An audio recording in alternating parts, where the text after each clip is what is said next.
दुर्गायै नमः। अथ श्री दुर्गा सहस्रनाम स्तोत्रम्। देवी ध्यानम्।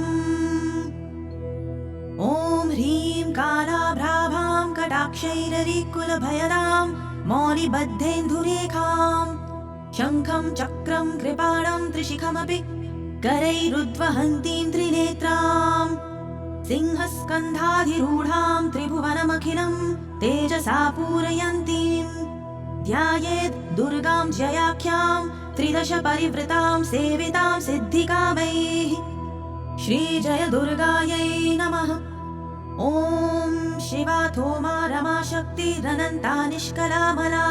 शान्ता माहेश्वरी नित्या शाश्वता परमक्षमा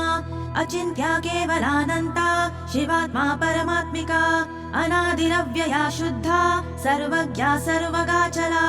एकानेकविभागस्था मायातीता सुनिर्मला महामाहेश्वरी सत्या महादेवी निरञ्जना काष्ठा सर्वान्तरस्थापि चिच्छक्तिश्च त्रिलालिता सर्वा सर्वात्मिका विश्वा ज्योतिरूपाक्षरामृता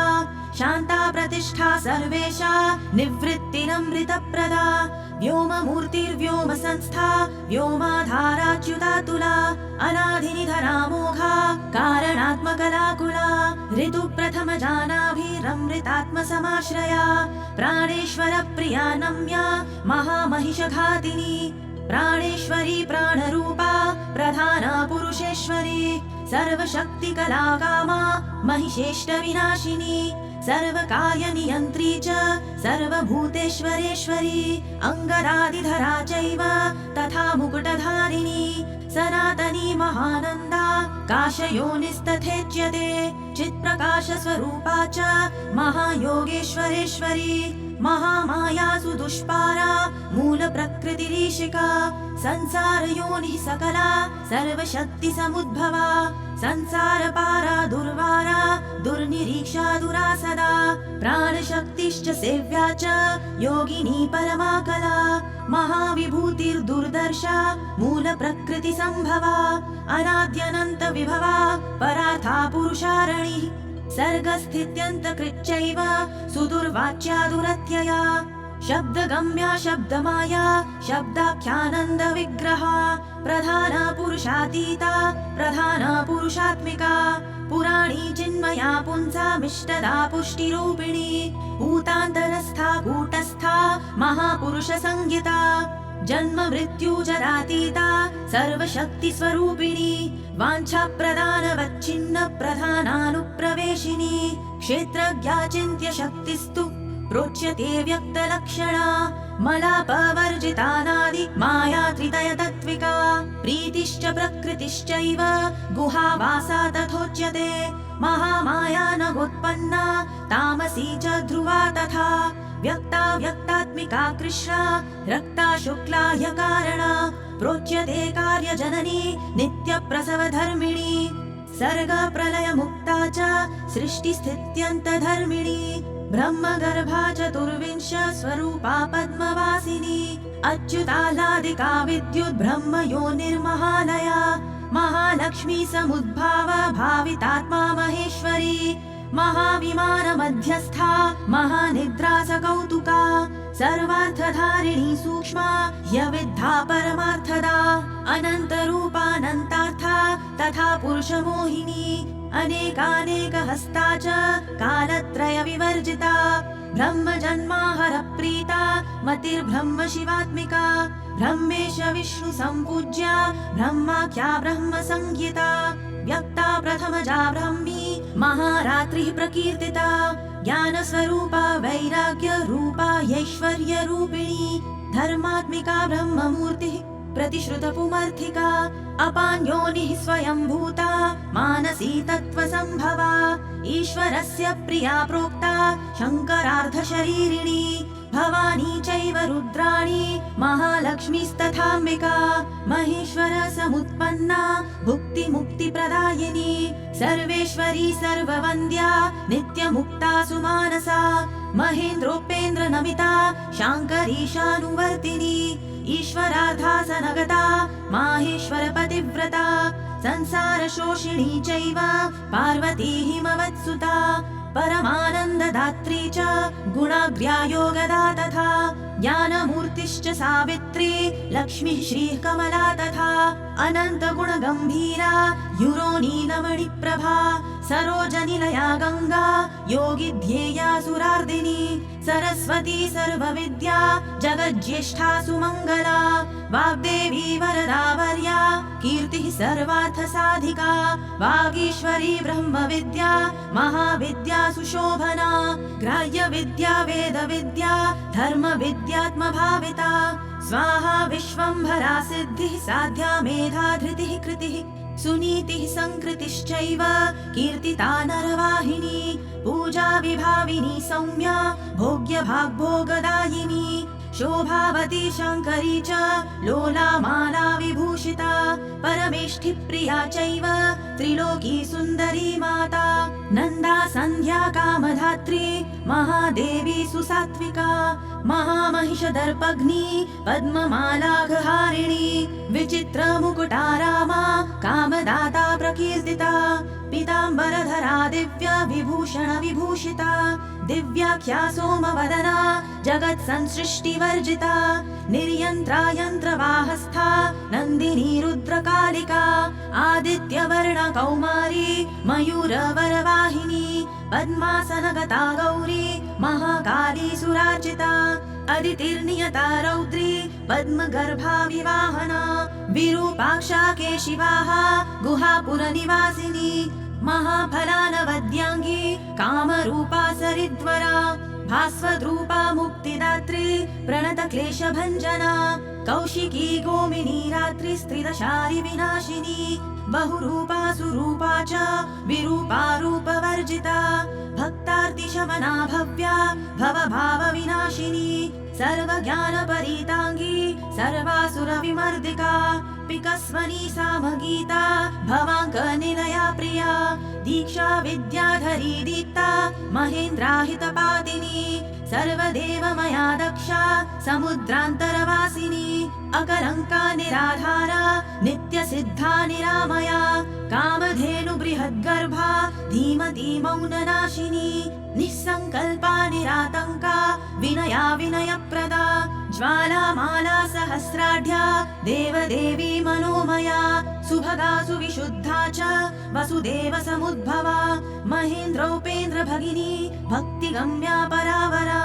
ज्ञानज्ञेया परातीता वेदान्त विषया मतिः दक्षिणादाहिका दह्या सर्वभूतहृदि स्थिता योगमाया विभागज्ञा महामोहा गरीयसी सन्ध्या सर्वसमुद्भूता ब्रह्मवृक्षाश्रयादितिः बीजाङ्कुरसमुद्भूता महाशक्तिर्महामतिः ख्यातिः प्रज्ञावती संज्ञा महाभोगीन्द्रशायिनी हीङ्कृतिः शङ्करी शान्तिर्गन्धर्वगणसेविता वैश्वानरी महाशूला देवसेना भवप्रिया महारात्री परानन्दा शची दुःस्वप्ननाशिनी ईड्या जया जगद्धात्री दुर्विज्ञेया सुरूपिणी गुहाम्बिका गणोत्पन्ना महापीठा मरुत्सुता हव्यवाहा भवानन्दा जगद्योनिः प्रकीर्तिता जगन्माता जगन्मृत्युर्जरातीता च बुद्धिदा सिद्धिदात्री रत्नगर्भा रत्नगर्भाश्रया परा दैत्यहन्त्री स्वेष्टदात्री मङ्गलैकः सुविग्रहा पुरुषान्तर्गता चैव समाधिस्था तपस्विनी दिवि स्थिता त्रिनेत्रा च सर्वेन्द्रियमनोधृतिः सर्वभूतहृदिस्था च तथा संसारतारिणी वेद्या ब्रह्म विवेद्या च महालीला प्रकीर्तिता ब्राह्मणी बृहती ब्राह्मी ब्रह्मभूतागहारिणी हिरण्मयी महादात्री संसार परिवर्तिका सुमालिनी सुरूपा च भास्विनी धारिणी तथा उन्मूलिनी सर्वसभा सर्वप्रत्यय साक्षिणी सुसौम्या चन्द्रवदना ताण्डवासक्तमानसा सत्त्वशुद्धिकरी शुद्धा मलत्रय विनाशिनी जगत्त्रयी जगन्मूर्तिस्त्रिमूर्तिरमृताश्रया विमानस्था विशोका च शोकनाशिन्यनाहता हेमकुण्डलिनी काली पद्मवासा सनातनी सदा कीर्तिः सर्वभूतशया देवी सतां प्रिया ब्रह्ममूर्तिकला चैव कृत्तिका कञ्जमालिनी व्योमकेशा क्रियाशक्तिरिच्छा शक्तिः परागतिः क्षोभिका खण्डिका भेद्या भेदा भेद विवर्जिता अभिन्ना भिन्न संस्थाना वशिनी वंशधारिणी गुह्य शक्तिर्गुह्य तत्त्वा सर्वदा सर्वतोमुखी भगिनी च निराधारा निराहारा प्रकीर्तिता निरङ्कुश पदोद्भूता चक्रहस्ता विशोधिका स्रग्विणी पद्मसंभेदकारिणी परिकीर्तिता परावर विधानज्ञा महापुरुष पूर्वजा परावरज्ञा विद्या च विद्युज्जिह्वाजिताश्रया विद्यामयी सहस्राक्षी सहस्रवदनात्मजा सहस्ररश्मिः सत्त्वस्था महेश्वर पदाश्रया ज्वालिनी सन्मया व्याप्ता चिन्मया पद्मभेदिका महाश्रया महामन्त्रा महादेव मनोरमा व्योमलक्ष्मीः सिंहरथा चेकितानामितप्रभा विश्वेश्वरी भगवती सकलाकारहारिणी सर्ववेद्या सर्वभद्रा गुह्या दूढा गुहारणी प्रलया योगधात्री च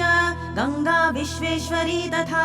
कामदा कनकाकान्ता कञ्जगर्भप्रदा तथा पुण्यदा कालकेशा च भोक्त्री पुष्करिणी तथा सुरेश्वरी भूतिदात्री भूतिभूषा प्रकीर्तिता पञ्चब्रह्म समुत्पन्ना परमार्थार्थ विग्रहा वर्णोदया भानुमूर्तिर्वाग्विज्ञेया मनोजवा मनोहरा महोरस्का तामसी वेदरूपिणी वेदशक्तिर्वेदमाता वेदविद्या प्रकाशिनी योगेश्वरेश्वरी माया महाशक्तिर्महामयी विश्वान्तस्था वियन्मूर्तिर्भार्गवी सुरसुन्दरी सुरभिर्नन्दिनी विद्या नन्दगोपतनूद्भवा भारती परमानन्दा परावर विभेदिका सर्वप्रहरणोपेता काम्या कामेश्वरेश्वरी अनन्तानन्द विभवा हृल्लेखा कनकप्रभा कूष्माण्डा धनरत्नाढ्या सुगन्धा गन्धदायिनी त्रिविक्रम पदोद्भूता चतुरास्या शिवोदया सुदुर्लभा धनाध्यक्षा धन्या पिङ्गललोचना शान्ता प्रभा स्वरूपा च पङ्कजायतलोचना इन्द्राक्षी हृदयान्तःस्था शिवा माता च सत्क्रिया गिरिजा च सुगूढा च नित्यपुष्टा निरन्तरा दुर्गा कात्यायनी चण्डी चन्द्रिका कान्तविग्रहा हिरण्यवर्णा जगति जगद्यन्त्रप्रवर्तिका मन्दराद्रिनिवासा च शारदा स्वर्णमालिनी रत्नमाला रत्नगर्भा व्युष्टिर्विश्वप्रमाथिनी पद्मानन्दा पद्मनिभा नित्यपुष्टा कृतोद्भवा नारायणी दुष्टशिक्षा सूर्यमाता विषप्रिया महेन्द्रभगिनी सत्या सत्यभाषा सुकोमला वामा च पञ्चतपसां वरदात्री प्रकीर्तिता वाच्यवर्णेश्वरी विद्या दुर्जया दुरतिक्रमा कालरात्रिर्महावेगा वीरभद्रप्रिया हिता भद्रकाली जगन्माता भक्तानां भद्रदायिनी कराला पिङ्गलाकारा कामभेत्री महामनाः यशस्विनी यशोदा च षडध्वपरिवर्तिका शङ्खिनी पद्मिनी संख्या साङ्ख्ययोगप्रवर्तिका चैत्रादिर्वत्सरारूढा जगत्सम्पूरणीन्द्रजा शुम्भग्निखेचराराध्या कम्बुग्रीवा बलीडिता खगारूढा महेश्वर्या सुपद्मनिलया तथा विरक्ता गरुडस्था च जगती हृद्गुहाश्रया शुम्भादिमथना भक्ता हृद्गह्वरनिवासिनी जगत्त्रयारणी सिद्ध संकल्पा कामदा तथा सर्वविज्ञानदात्री च नल्पकल्मषहारिणी सकलोपनिषद्गम्या दुष्टदुष्प्रेक्ष्य सत्तमा सद्वृता लोकसंव्याप्ता तुष्टिः पुष्टिः क्रियावती विश्वामरेश्वरी चैव भुक्तिमुक्तिप्रदायिनी शिवाधृता लोहिताक्षी सर्पमाला विभूषणा निरानन्दा त्रिशूलासि धनुर्बाणादिधारिणी अशेषध्येयमूर्तिश्च देवतानां च देवता वराम्बिका गिरेः पुत्री निशुम्भ विनिपातिनी सुवर्णा स्वर्णलसितानन्तवर्णा सदाधृता शाङ्करी शान्तहृदया अहोरात्र विधायिका विश्वगोप्त्री गूढरूपा गुणपूर्णा च गार्ग्यजा गौरी शाकम्भरी सत्यसन्धा सन्ध्यात्रयी धृता सर्वपापविनिर्मुक्ता सर्वबन्धविवर्जिता साङ्ख्ययोगसमाख्याता अप्रमेया मुनीडिता विशुद्धसुकुलोद्भूता बिन्दुनादा समादृता शम्भुवामाङ्कगा चैव शशितुल्यनिभानना वनमाला विराजन्ती अनन्तशयनाधृता नरनारायणोद्भूता नारसिंही प्रकीर्तिता दैत्यप्रमाथिनी शङ्ख चक्र पद्मगदाधरा सङ्कर्षण समुत्पन्ना अम्बिका सज्जनाश्रया सुवृता सुन्दरी चैव धर्मकामार्थदायिनी मोक्षदा भक्तिनिलया पुराणपुरुषादृता महाविभूतिदाराध्या सरोजनिलया समा अष्टादशभुजानादिर्नीलोत्पलदलाक्षिणी सर्वशक्तिसमारूढा धर्माधर्मविवर्जिता वैराग्यज्ञाननिरता निरालोका निरिन्द्रिया विचित्रगहनाधारा शाश्वतस्थानवासिनी ज्ञानेश्वरी पीतचेला वेदाङ्गपारगा मनस्विनी मन्युमाता महामन्युसमुद्भवा अमन्युरमृता स्वादा पुरन्दर परिष्टुता अशोच्या भिन्न विषया हिरण्यरजतप्रिया हिरण्यजननी भीमा हेमाभरणभूषिता विभ्राजमाना दुर्गेया ज्योतिष्टोमफलप्रदा महानिद्रा समुत्पत्तिरनिद्रा सत्यदेवता दीर्घा ककुद्मिनी पिङ्ग जटाधारा मनोज्ञधीः महाश्रयारमुत्पन्ना तमः पारे प्रतिष्ठिता त्रितत्त्वमाता त्रिविधा सुसूक्ष्मा पद्मसंश्रया शान्त्यतीत कलातीत विकारा श्वेतचेलिका चित्रमाया शिवज्ञान स्वरूपा दैत्यमाथिनी काश्यपी कालसर्पाभ वेणिका शास्त्रयोनिका त्रयी मूर्तिः क्रियामूर्तिश्चतुर्वर्गा च दर्शिनी नारायणी नरोत्पन्ना कौमुदी कान्तिधारिणी कौशिकी ललिता लीला परावर विभाविनी वरेण्याद्भुतमाहात्म्या वडवा वामलोचना सुभद्रा चेतनाराध्या शान्तिदा शान्तिवर्धिनी जयादिशक्ति जननी शक्तिचक्र प्रवर्तिका त्रिशक्ति जननी जन्या षट्सूत्र परिवर्णिता सुधौत कर्मणाराध्या युगान्त दहनात्मिका संकर्षिणी जगद्धात्री कामयोनिः किरीटिनी ऐन्द्री त्रैलोक्य नमिता वैष्णवी परमेश्वरी प्रद्युम्न जननी बिम्ब समुष्ठी पद्मलोचना मदोत्कटा हंसगतिः प्रचण्डा चण्ड विक्रमा वृषाधीशा परात्मा च विन्ध्या पर्वतवासिनी हिमवन्मेरुनिलया कैलासपुरवासिनी चाणूरहन्त्री नीतिज्ञा कामरूपा त्रयी तनुः व्रतस्नाता धर्मशीला सिंहासननिवासिनी वीरभद्रा धृता वीरा महाकाल समुद्भवा विद्याधरार्चिता सिद्ध साध्याराधित पादुका श्रद्धात्मिका पावनी च मोहिनी अचलात्मिका महाद्भुता वारिजाक्षी सिंहवाहनगामिनी मनीषिणी सुधावाणी वीणावादन तत्परा श्वेतवाहनि सेव्या च लसन्मतिररुन्धती हिरण्याक्षी तथा चैव महानन्दप्रदायिनी वसुप्रभा सुमाल्याप्त कन्धरा पङ्कजानना परावरावरारोहा सहस्रनयनार्चिता श्रीरूपा श्रीमती श्रेष्ठा शिवनाम्नी शिवप्रिया श्रीपदाश्रितकल्याणा श्रीधरार्धशरीरिणी श्रीकरानन्तदृष्टिश्च यक्षुद्रारातिसूदनी रक्तबीजनिहन्त्री च दैत्यसङ्गविमर्दिनी सिंहारूढा सिंहिकास्या दैत्यशोणितपायिनी सुकीर्तिसहिता छिन्न संशयारसवेदिनी गुणाभिरामा नागारिवाहना निर्जरार्जिता नित्योदिता स्वयं ज्योतिः स्वर्णकाया प्रकीर्तिता वज्रदण्डाङ्किता चैव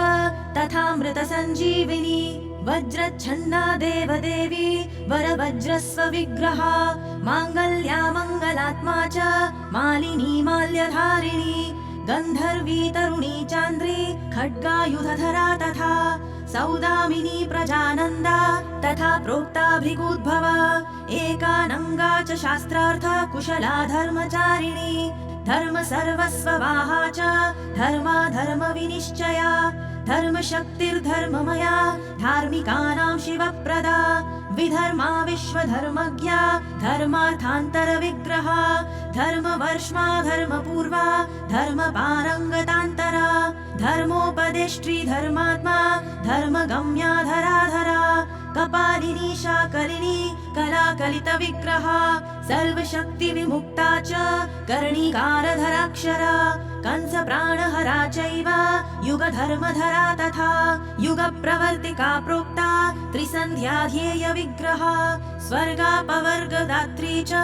तथा प्रत्यक्षदेवता आदित्या दिव्यगन्धा च दिवाकरनिभप्रभा पद्मासनगता प्रोक्ता खड्गबाणशरासना शिष्टा विशिष्टा शिष्टिष्टा शिष्टश्रेष्ठ प्रपूजिता शतरूपा शतावर्ता विततारा समोदिनी सूर्येन्दुनेत्रा प्रद्युम्न जननी सुष्ठुमायिनी सूर्यान्तरस्थिता चैव सत्प्रतिष्ठितविग्रहा निवृत्ता प्रोच्यते ज्ञानपारगा पर्वतात्मजा कात्यायनी चण्डिका च चण्डी हैमवती तथा दाक्षायणी सती चैव भवानी सर्वमङ्गला धूम्रलोचनहन्त्री च चण्डमुण्डविनाशिनी योगनिद्रा योगभद्रा समुद्रतनया तथा देवप्रियङ्करी शुद्धा भक्तभक्तिप्रवर्धिनी त्रिनेत्रा चन्द्रमुकुटा प्रमथार्चितपादुका अर्जुनाभीष्टदात्री च पाण्डवप्रियकारिणी कुमारलालनासक्ता हरबाहूपधानिका विघ्नेशजननी भक्त विघ्नस्तोमप्रहारिणी सुस्मितेन्दुमुखी नम्या जया प्रियसखी तथा अनादिनिधना प्रेष्ठा चित्रमाल्यानुलेपना कोटिचन्द्रप्रतीकाशा कूटजालप्रमाथिनी कृत्या प्रहारिणी चैव मारणोच्चाटनी तथा सुरासुरप्रवन्द्याङ्घ्रिर्मोहग्निज्ञानदायिनी षड्वैरिनिग्रहकरी वैरिविद्राविणी तथा भूतसेव्या भूतदात्री भूतपीडा विमर्दिका नारदस्तुत चारित्रा वरदेशा वरप्रदा वामदेवस्तुता चैव कामदा सोमशेखरा दिक्पालसेविता भव्या भामिनी भावदायिनी स्त्री सौभाग्यप्रदात्री च भोगदारोगनाशिनी व्योमगा भूमिगा चैव मुनिपूज्य पदाम्बुजा वनदुर्गा च दुर्बोधा महादुर्गा प्रकीर्तिता फलश्रुतिः इतीदं कीर्तिदं भद्र दुर्गा नाम सहस्रकम् त्रिसन्ध्यं यः पठेन्नित्यं तस्य लक्ष्मीः स्थिरा भवेत् ग्रहभूतपिशाचादिपीडा नश्यत्य संशयम् बालग्रहादिपीडायाः शान्तिर्भवति कीर्तनात् मारिकादिमहारोगे पठतां सौख्यदं नृणां व्यवहारे च जयदं शत्रुबाधा निवारकम् दम्पत्योः कलहे प्राप्ते मिथः प्रेमाभिवर्धकम् आयुरारोग्यदं पुंसां सर्वसम्पत्प्रदायकम् विद्याभिवर्धकं नित्यं पठतामर्थसाधकम् शुभदं शुभकार्येषु पठतां शृणुतामपि यः पूजयति दुर्गां तां दुर्गा नाम सहस्रकैः पुष्पैः कुङ्कुमसम्मिश्रैः स तु यत्काङ्क्षते हृदि तत्सर्वं समवाप्नोति नास्ति नास्त्यत्र संशयः यन्मुखे ध्रियते नित्यं दुर्गा नाम सहस्रकम् किं तस्येतरमन्त्रौघैः कार्यं धन्यतमस्य हि दुर्गा नाम सहस्रस्य पुस्तकं यद्गृहे भवेत् न तत्र ग्रहभूतादिबाधा स्यान्मङ्गलास्पदे तद्गृहं पुण्यदं क्षेत्रं देवी सान्निध्यकारकम् एतस्य स्तोत्रमुख्यस्य पाठकः श्रेष्ठमन्त्रवित् देवतायाः प्रसादेन सर्वपूज्यः सुखी भवेत् इत्येतन्नगराजेन कीर्तितं मुनिसत्तमा गुह्याद् गुह्यतरं स्तोत्रं त्वयि स्नेहात् प्रकीर्तितं भक्ताय श्रद्धधानाय केवलं कीर्त्यतामिदं हृदि धारय नित्यं त्वं देव्यनुग्रहसाधकम् इति श्रीस्कन्दपुराणे स्कन्दनारदसंवादे हिवायै नमः। उमायै दुर्गा सहस्रनाम स्तोत्रम्।